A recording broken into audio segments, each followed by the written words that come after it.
Some people want to fundamentally change how America chooses her president, but the Electoral College is worth defending. Welcome to Sharpening Arrows, where we train teens to think biblically about life and politics. I'm your host, Victor Jakes. Now, I have to take a moment of personal privilege before we get started today's show and tell you that my twin sister had a birthday recently. I am shocked. I am stunned that she is that old. Happy birthday, sister. And it's a good thing, of course, that I haven't aged in years.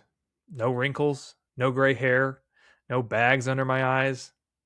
Now, of course, you'll only believe that if you aren't watching on youtube.com/@sharpening-arrows, youtube.com/@sharpening-arrows. And I don't know about the parents who are listening, but for me, as I've gotten older, not quite as old as my sister, of course, but birthdays are less of a celebration and more of a reminder that I'm going to die. So you get glum as you get older too. But I have to say that as I've gotten older, I've appreciated more and more that I serve a risen Savior, and that my life and your life, short though it may be, can have a purpose because God is eternal. What a blessing. It also has made me think about my parents and how they've been right about so much. I think that's especially obvious as I walk through my own parenting journey. You know, my dad, who's now in heaven, had a slew of dad jokes before dad jokes were really a thing. He loved to tell people that my sister and I were especially close because we were womb mates. Yes, it's okay to roll your eyes at that. You know, probably his favorite one-liner involved our easy to mispronounce last name. He would always tell people, "You can call me anything you want, just don't call me late for dinner." It literally took me decades to understand the wordplay there. So if it doesn't hit you till this afternoon, it's okay. You're doing a lot faster than I am. You know, one of the unique things about this podcast is I do encourage you to stop the podcast and discuss. And that's important, parents, because you are your teens and preteens' most important teacher. And so I hope you're using this podcast as a way to discuss these issues with your kids. But parents, this question's for you. Reversal. What's something that you appreciate about your parents now that you didn't growing up? As I mentioned, this is a unique podcast. I encourage parents and teens or preteens to listen together.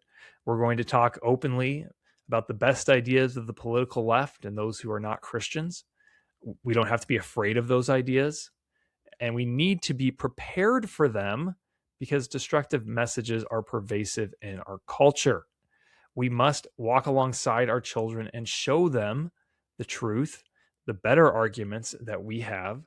And in doing so, we are equipping our children. We are sharpening our arrows, as it were. And teens, if you want to debate like Charlie Kirk or ask questions like Allie Beth Stuckey, you simply must understand your opponent's best argument, not a straw man version of it. All right, today we're going to talk about the Electoral College. May not be on the top of your mind, but let's have a pause point. What do you know about the Electoral College? And how many electoral votes does it take to win the presidency? Now, you may not have thought about presidential politics for a while. That's understandable. We've just elected President Trump to his second term. The next presidential election isn't until 2028. But it's important to understand how we choose our president because there is an effort underway to change it. In fact, last week, the governor of Virginia signed a bill that would tie Virginia to something called the National Popular Vote Compact that would change the presidential election system. Instead of the Electoral College, it would award the presidency through kind of a convoluted mechanism to the person who won the most votes nationwide. And yes, that's not how we do it right now because the president is selected by electors. And how those individuals are chosen is that each state has a certain number of electoral votes based on the number of federal office holders in that state. So, pop quiz. What's the minimum number of electoral votes a state could have? Have you done your American government yet? All right, so the minimum number of federal office holders is 3 because every state has 2 senators and at least 1 representative. And indeed, there are several states that have 3 electoral votes.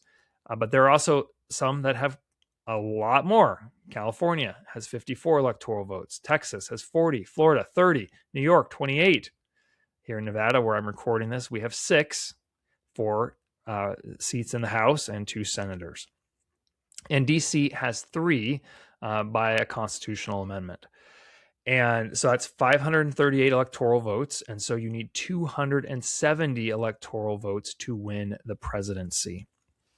So if you think back to presidential politics in 2024, you might have seen a map. There would have been some blue states, some red states, some states that are kind of in the middle. The reason for that map is to elect a president, it's actually a series of 51 different elections, and you're adding up total of electoral votes depending on who wins the state. All right, and as I mentioned, Virginia is the latest state to sign on to something called the National Popular Vote Compact. And what that is that if enough states with 270 electoral votes between them agree, then those states agree to award their electoral votes to the person who wins the most votes nationwide. All right, but we're gonna set that aside a little bit just to kind of keep it more on this issue. And so we're going to just talk about, should we elect the president with the national popular vote, the person who wins the most votes, or should we use the Electoral College? And as always, we're going to start with arguments for the wrong side. So here we go. You see, the Electoral College undermines the idea, the principle of one person, one vote. And the reason that is because of this. Voters in small states have a disproportionate say in selecting the president. Now, say you live in Wyoming. There are less than 200,000 people per electoral college vote. That's because its population is less than 600,000. But if you live in Texas, there are around 800,000 people per electoral college vote. You see, this simply isn't fair. Instead of one man, one vote, we have one vote per 200,000 people in Wyoming, and in Texas, it's one vote per 800,000 people. Now, imagine that you and your brother are washing dishes, and your parent gives you $1 for doing the dishes. Well, first of all, you should be very thankful because I don't pay my children to do the dishes; they just have to do it. But go with me here on the example. Your parents pay you $1, but they pay your brother $3 for doing the dishes. Same task, different pay scale. Even a 5-year-old would understand that's simply not fair. All right, let's have a pause point. Which of the great 8 questions would you use to respond to this argument? Remember, the great 8 questions are questions that we put in our mental toolbox to examine issues. They are: question 1, what happens next? Question 2, has this been tried before? Question 3, is there a principle involved? Question 4, what are the trade-offs? Question 5, what do you mean by that? Question 6, is this an appeal to emotion or logic? Question 7, am I focused on the speaker or the argument? And question 8, what does the Bible say? All right, there are lots of ways to attack this, and I am going to kind of reference several of the questions as we go through here. But the question I would focus on is question 3, is there a principle involved? And to get into that, let's have another pause point. Is the U.S. a democracy? What do you think? Well, question 5, what do you mean by that? Let's define some terms. Democracy is a political system where the majority rules. We are not a direct democracy where people vote specifically on bills. We don't have a ballot sent out every 90 minutes saying, should we pass House Bill 375? No, we're democracy in the American context would be people voting for a representative, and then the person with majority of votes going and then acting on behalf of the people. Well, there's a famous anecdote from the Constitutional Convention.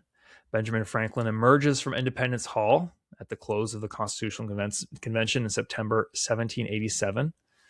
A woman comes up to him and asks Mr. Franklin, "What form of government has this convention produced?" And Franklin responds, "A republic, ma'am, if you can keep it."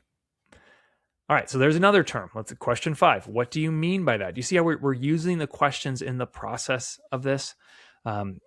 That's important. Oftentimes these issues are kind of complex, and we really have to make sure we understand what each term means. Republic, you may have heard that term, but let's get a formal definition. It's a governmental system where founded on the idea that the people, either directly or indirectly, are the ultimate source of authority. The people elect representatives to make laws that serve their interests and preserve their liberty. Now, you may have noticed this sounds a little bit like a democracy. A republic is the idea of where the authority comes from. The democracy is one way for the people to express their authority. But we have a constitutional republic that limits the power of the majority through a framework that affords protections for fundamental individual rights. Now, this means that while the majority has political power, there are important checks on that power. So the US is a constitutional republic with democratic elements. Okay, so we kind of see the tension here. The majority rules, the majority governs, but they can't just do whatever they want. Most obvious example of this is going to be found in the Bill of Rights. You're probably familiar with many of the rights contained in the first 10 amendments to the Constitution: freedom of religion, freedom of speech, freedom of the press, the right to keep and bear arms. Those are all limits on what the government can do. So, say you have a majority of people who say, you know, this 25% of people over there, we don't really like what they're saying. And so we're going to pass a law saying they can't say that anymore. No, not allowed to do that. Yes, you're in the majority, but the minority has fundamental rights that should be protected. The Bill of Rights protects both natural rights, such as freedom of religion and speech, and civil rights, such as protection against arbitrary search and seizure. And if you've gone through the Constitution, you will see this embedded in the structure of the Constitution, where there are limits on what the majority can do or how quickly or how easily it can do it. The separation of powers. We have a Congress, a legislative branch that passes the laws. The president, first of all, he can veto the laws, that executes the laws, and the judiciary that interprets and mediates disputes. You can see this in Congress itself. We have the Senate, 6-year terms staggered, and it's by state, not by population. That's the House. Well, the Electoral College is another important check, keeping that tension between we want the majority to rule and we want to protect the minority rights. All right, so that kind of may lead you to kind of ask this question. Well, if a republic views the people as the ultimate source of authority, why are we limiting them? That leads us to another pause point. Has democracy ever devolved into a dictatorship? What do you think? Yes, absolutely, right? We're gonna pop in here to question 2. Has this been tried before? Well, if we had a pure democracy, if a country has a pure democracy, does that ever devolve into a dictatorship? Yes, it does. It is not a mere theoretical danger that democracies can and have devolved into dictatorships. The leaders who became dictators in Belarus, Venezuela, Peru, Russia, Turkey, and Nicaragua were all initially elected. In fact, James Madison, in writing in Federalist 10, warns against pure democracy. Hence it is that such democracies have ever been spectacles of turbulence and contention, have ever been found incompatible with personal security or the rights of property, and have in general been as short in their lives as they have been violent in their deaths. So, our Constitution has these 2 objectives that are in tension with each other. The majority must govern, and minority rights should be protected. The Electoral College upholds the constitutional principle of balancing these two competing interests. So, if we want to say that there is a difference in voter value between Wyoming and Texas, there is. There absolutely is. And that difference is necessary to support the system of a constitutional republic. And I have to say, this is also a little bit of a misleading argument because every vote in Texas counts the same for the election that is being held in Texas. Remember, there's 51 different elections determining who becomes the president of the United States. Every vote in Wyoming counts the same as every vote in Wyoming. You know, if we were in Nevada and we said, okay, well, if you live in Reno, your vote counts double. Yeah, that would be a concern. But if you're voting in Nevada, every vote in Nevada is worth one vote for Nevada's election results. So it's a little bit of a misleading thing to say that the Electoral College violates one person, one vote. We just have different elections and you're only voting in one of the elections. All right, let me tell you about Mama Bear Prayers, a great podcast for moms who are knee deep in dishes and training their teens. Whether you were on the carpool lane or the coffee line, host Charity Rios wants to come alongside you and encourage you in your relationship with the Lord. Parents, we know that parenting is a great joy and a great challenge. There are moments of excitement, achievements, and there are moments of deepest concern. Combine this with the busyness of life, and it's easy to feel overwhelmed and even isolated. As the mom of four very busy boys, Charity knows this firsthand. It's why she created Mama Bear Prayers, to support moms who are on the journey of raising kids. God works through prayer, so check out Mama Bear Prayers today. All right, let's look at this second argument here in support of the national popular vote against the Electoral College. Well, you see, the Electoral College gives too much influence to only a select few states, which makes it unfair to most citizens. Go back to the 2024 election. From the party conventions through Election Day, there were 261 in-person presidential events. Okay, let's have a pause point. There were 261 in-person presidential events. How many events do you think were held in the 7 swing states of Arizona, Georgia, Michigan, Nevada, North Carolina, Pennsylvania, and Wisconsin? I hope you gave an answer, because the answer is 245 of those 261 in-person events, or 94%, were held in one of those 7 states.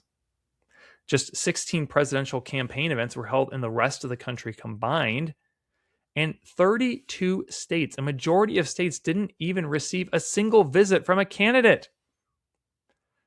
Now, look here in Nevada, we had so many presidential visits, we didn't know what to do. We had 15 of them. California only had 1. Alaska, Washington State, Oregon, Idaho, Utah, Montana, Wyoming, they had none. You see, and this makes voters feel invisible and disconnected from the most important election in the country. All right, how would you respond to this argument? All right, there is an appeal to this argument because it doesn't seem fair.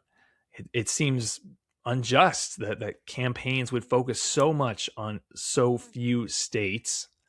But let's go to question 4 of the grade 8. What are the trade-offs? See, this isn't actually an argument against the Electoral College. This is describing one of the main benefits of the Electoral College. By incentivizing political candidates to campaign in swing states instead of bright red states or bright blue states, the Electoral College promotes national unity. Now, you may have noticed the United States is a massive country. We literally touch 2 oceans, and then we got Alaska and Hawaii. We have diverse regions and subcultures. If you walk around the Pacific Northwest, it's different from walking around the Northeast. If you go to the Southwest, you'll notice a difference than if you go to the Southeast. Yet we have to have one person represent this entire country. When closely divided states determine elections, it forces presidential candidates to broaden their appeal. They have to run to the middle. Now, as a presidential candidate can't do that by just throwing out red meat to their base. This is why presidential candidates sound different once they've secured their party's nomination. They're trying to appeal to voters in the middle. Especially as our country grapples with deep political divisions, this is an important unifying mechanism in selecting a president. It also prevents there from being a regional president. You simply can't win the Electoral College by campaigning in California and New York if you're a Democrat, or Texas and the Southeast if you're a Republican. You have to branch out. So this helps ensure that the president is the president of a country and not just a region in a country. Think of it this way. Imagine you have two friends who are having an argument. To bring peace, to reconcile them, you wouldn't remind them of all the things that they disagree with. No, you look for and help them find areas of disagreement. And this is what the Electoral College as a mechanism does. It forces candidates to appeal to broad swaths of the public, not just partisans on either side. All right, there is also a major problem with the national popular vote, just a major logistical problem. A singular national election isn't possible because we have federal, not national elections. Elections are run by individual states, and these states have dramatically different rules for voting. Right here in Nevada, we have 2 weeks of early voting, election day voting, and we send mail ballots out to every registered voter unless they opt out. But in New Hampshire, Alabama, and Mississippi, there is no early voting, and you need a specific reason to even be able to vote by mail. Okay, so there are different sets of rules. Imagine you're playing basketball, and at one end of the court, there is a 10-foot hoop, and at the other end of the court, there's an 8-foot hoop. You know what you'd say? That's not fair because the two teams aren't competing at the same hoop, the same size of hoop. And now multiply that by 25 because you have 50 different election systems. Now, this isn't a problem with the Electoral College because each state only controls the Electoral College votes of its own state. If candidates were elected by the national popular vote, the differing rules would create an uneven playing field, would create basketball hoops of different heights. Now, the response to that would be, well, every candidate is competing at every goal, every standard, but we know that in some states, one candidate from one party is going to do much better than a candidate in another party, and so we know that they're not scoring all of their goals at the same hoop. Maybe that analogy got way too complicated, but so here are some of the differences in voting between states. Residency requirements, if felons can vote or not, how long polls are open, if you have to show voter ID, if early voting is available or not, if mail ballots are available, different standards for signature verification on those mail ballots. And this could create what would be truly a nightmare scenario for the country. Imagine if there was a close election, and the Republican was winning on election night, after the first week, after the second week, after the third week, and then California said, oh, we have 4 million more ballots that we just counted, and guess what? It was just enough for the Democrat to win. What do you think would happen to the country in that scenario? If you want to talk about creating division, if you want to talk about a way to tear the country apart, that would do it. Remember, we have a constitutional republic, not a pure democracy, because our founders knew we needed both to have the majority govern and the minority rights to be protected. And the Electoral College is an important way to balance those two competing interests. So let's end with this pause point. What do you think? Should America elect a president using the national popular vote or the Electoral College? If you enjoyed this podcast, please subscribe on YouTube or your podcast app and send it to a friend. Be courageous like Charlie, stay sharp, and give God the glory. I'll see you next time.